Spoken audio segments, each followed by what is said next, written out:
Hey there, folks. Welcome back to our channel. Today, we're diving into something super practical. How to activate your Zenith ATM card for 2025. Whether you're a tech-savvy millennial or someone who's just getting started with banking, this step-by-step guide will make the process a breeze. Activating your card is crucial for secure transactions, and with the latest 2025 updates, it's even more straightforward. So, grab your card and let's get started. First things first, you'll need to gather your essentials.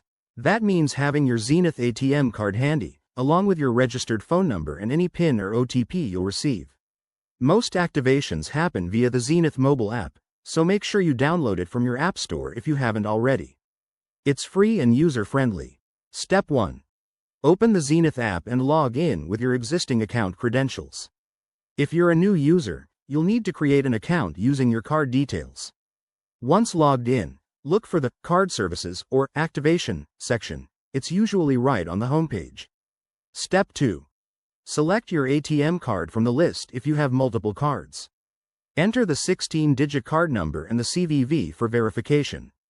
The app might prompt you to confirm your identity with a one-time password sent to your phone, so keep an eye on your messages. Step 3.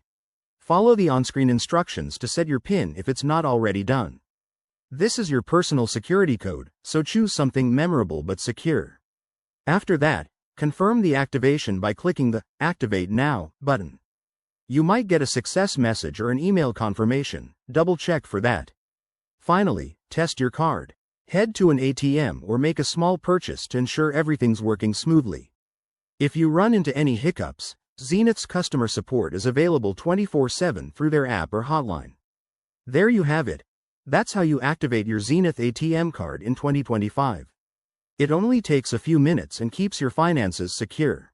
If this helped, give us a thumbs up, subscribe for more banking tips, and drop a comment below if you have questions. Thanks for watching, and see you in the next video.